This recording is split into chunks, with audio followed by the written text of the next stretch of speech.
안녕하세요. 지극히 작은 자입니다. 도대체 이 나라의 리더가 누구이길래 이렇게 해괴망측한 이런 일을 세계 만방에다 대놓고 버리고도 그것을 자랑스러워할 수 있을까 궁금해서 프랑스의 리더가 누구인지를 찾아보게 되었습니다. 그는 이메뉴엘 매크론이라고 하는 사람인데, 이 사람이 지금 2017년 5월부터 지금에 이르기까지 프랑스 대통령을 연임하고 있다고 이렇게 알려져 있습니다. 나이가 77년생이니까 상당히 젊지요. 만으로 46세에 해당됩니다. 머리는 명석했지만 그 명석한 머리 그리고 그 어떤 성취를 쌓기 위한 것들을 하나님이 아닌 방법으로 풀어내는 흔적이 참으로 많이 보이는 그런 인생이었습니다. 각종 중독과 그리고 그로 인한 어떤 현실 도피, 스트레스 해소 이런 것들이 자주 나타나는 인생이 가장 중요한 배경은 하나님이 없다는 생각에 있는 것입니다. 참 위로와 참 행복과 참 평안, 내가 어떤 상황과 어떤 환경에서도 그것이 하나님과 같이 직면할 수 있는, 하나님이 나와 함께 하시고 나와 동행한다는 그 사실이 아니라, 이 문제는 내가 해결하지 않으면 내가 죽어, 내가 성취를 했으니 이것은 내 거야 라는 철저히 하나님을 배제하고 자신의 삶을 바라보는 그런 시각이 이러한 중독과 퇴폐의 결과를 낳게 되는 것이죠. 그가 자국에서 개최된 파리 올림픽을 바라보면서 아주 성공적인 개최였다, 개막식이었다, 이렇게 평을 했다고 합니다. 그의 시각에서는 이것이 성공적일지 몰라도 그도 알고 있을 것입니다. 이것이 얼마나 반성경적이며 하나님을 모독하는 것인지 말이지요. 그런데도 그가 이것이 옳다고, 이것이 아름답고 정말 전 세계적인 미덕이라고 이렇게 칭송하는 것은 그 또한 그것이 옳다고 교육받고 관리받은 사람들 중 일원이기 때문입니다. 갑자기 캐나다의 리더가 누구인지가 궁금해졌습니다. 왜냐하면 예전에 제가 이 프랑스의 매크론이라는 사람과 이마누엘 마크론이라는 사람과 이 캐나다의 리더가 같이 선상에 올랐던 뉴스를 본 적이 있었던 것이죠. 2019년이었던 것으로 기억합니다. 그것은 바로 캐나다의 수상이었던 저스틴 트루드라는 사람이었는데, 이제 이 사람도 굉장히 젊은 사람입니다. 1971년 출생이고 지금까지도 지금 캐나다 수상을 역임하고 있는 것으로 지금 되어 있네요.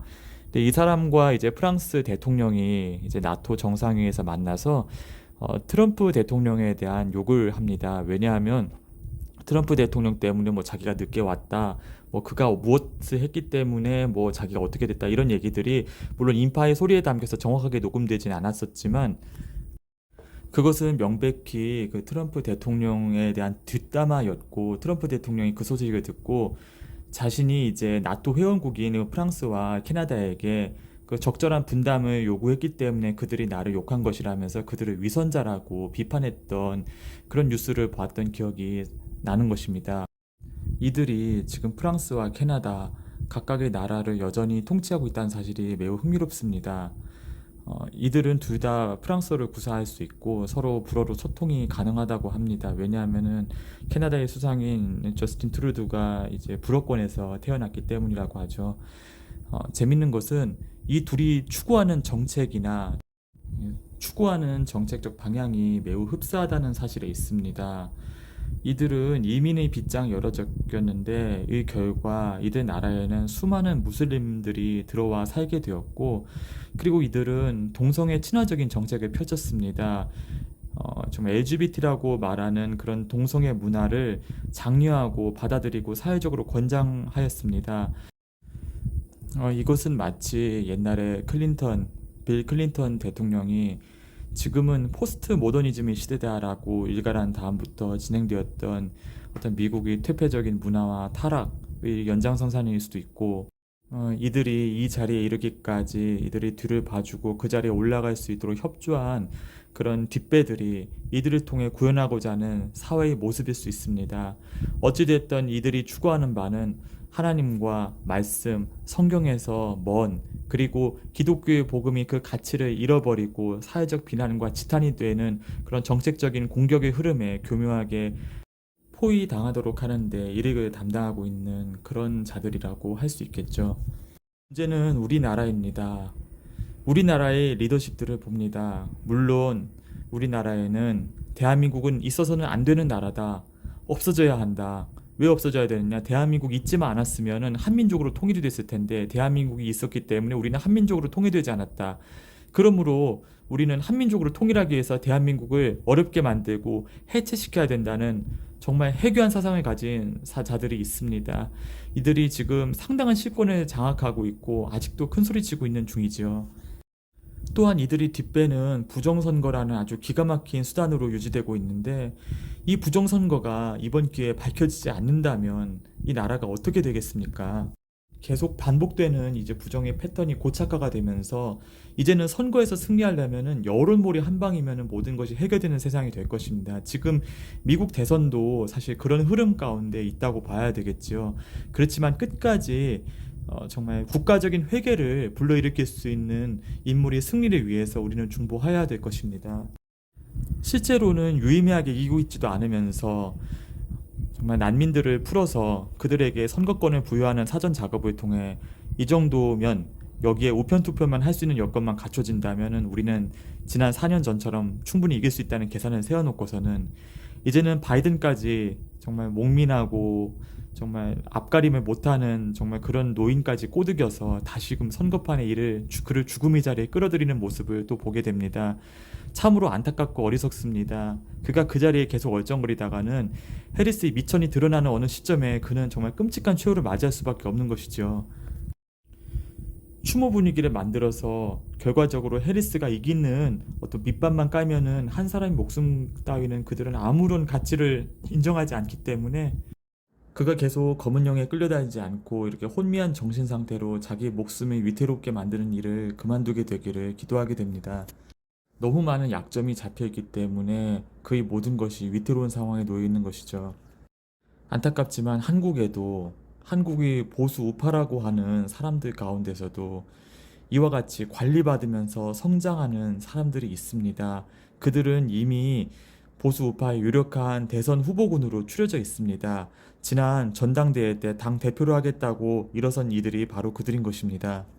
가장 좋은 것은 앞으로 일어날 혼란의 시기에 정말 이들이 물러서게 되고 이들이 무너지게 되고 새로운 리더십이 일어나는 것이지만 그렇지 않는다 하더라도 이들 중에 누구 하나라도 자신과 나라가 가는 길이 잘못된 길임을 깨닫고 하나님 앞에 엎드릴 수 있는 소스를 가진 자가 누구인지 기도하게 됩니다. 한동훈도 원희룡도 나경원도 저는 도무지 좀 마음을 두고 기도 중보가 잘 안 되는 그런 분들입니다. 한동훈 씨는 저 마크롱과 트리도처럼 관리를 받고 있는 인물이기 때문에인지 기도가 막힙니다. 한동훈 씨가 그들의 후원 밑에 있다는 얘기는 그가 한국의 마크롱이나 트리도와 같은 인물로 준비되고 있다는 의미이기도 합니다. 검은역 세력의 입장에서는 한국의 동성애 문화와 무슬림 주입을 통한 한국 단일민족의 해체 작업을 수행할 수 있는 리더가 필요한 것입니다. 그런 리더십이 한국을 휘어잡아야 한국이 앞으로 그들이 계속 조정 안에 놓일 수 있고 그들이 통제 안에서 한국이 체스의 장기말처럼 움직일 수 있다고 믿기 때문이죠.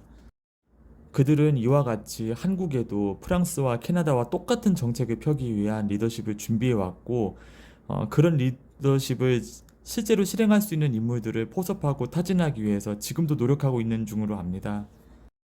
한국이 동성애와 무슬림을 비롯한 무분별한 이민의 피해로 인해서 무너지게 된다면 한국은 동방의 등불 역할을 전혀 수행할 수 없게 되겠지요. 완벽한 성인군자, 완벽한 모든 것이 갖춰진 인물을 찾고자 함이 아닙니다. 인간의 부족함이나 연약함이 있을지라도 비록 한때는 검은 영의 끈앞풀이 되어서 출세욕과 권력욕을 탐했을지라도 하나님 앞에 자신의 약점을 돌이키고 나라가 이상한 길로 빠지지 않게끔 결정적으로 나라가 넘어가지 않게끔 막을 수 있는 그런 마음의 어떤 요소를 들고 있는 그런 리더만이라도 서기를 기도하게 되는 것입니다. 트럼프가 되나 해리스가 되나 대한민국은 다 어려움을 겪을 것이다. 물론 그것은 경제적, 사회적, 국제관계적 입장에서 보면은 둘 다 타당한 의견일 수 있습니다. 그렇지만 미국이란 나라가 국가적 회개에 이르려면 어떠한 리더십이 서야 되는지는 너무나 명확합니다. 악한 세력에게 계속 협조하면서 지금이 평안하다 평안하다 할 리더가 쓰는 것이 옳은가? 자신의 약점을 시인하면서 돌이키고 그래도 끝자리에는 하나님을 의지한 전력이 있는 사람이 서는 것이 합당한가? 대한민국도 마찬가지입니다. 나는 하나님을 믿고 예수님 편에 서겠다고 겉으로는 말하면서 뒤로는 검은 영의 세력에 철저히 영합하면서 어떻게든 권력의 끝자리에 서려고 하는 사람이 나은가? 좌충우돌하지만 그래도 결정적인 순간에 내가 어렸을 때 다녔던 교회 예수님의 가르침을 한 번 더 생각해보고 결정적인 실수를 하지 않으려는 사람이 서는 것이 옳은가? 우리는 기도 가운데 이를 분별해내고 그가 자유민주주의를 수호하고 적어도 복음이 전파되는 이 상황, 이 체제를 유지하는 선택을 할 수 있는 리더십이 이 땅을 세워지도록 우리는 기도해야 되는 것입니다. 그리고 실제로 움직여야 하는 것이죠. 한국 정치권의 동성애와 그리고 종교다원주의, 특히 이민 제도를 선보려는 그리고 무슬림의 유입을 쉽게 만들려는 제도를 누가 노리고 있는지 어떤 세력이 선수를 치려고 하는지 우리는 눈에 불을 켜고 감시해야 합니다. 그것이 바로 검은 영의 명령에 받들어 움직이는 세력이요. 곧 이 땅에 적그리스도 시스템을 장착하려는 세력이기도 한 것이니까요. 오늘은 이만 마치겠습니다. 감사합니다.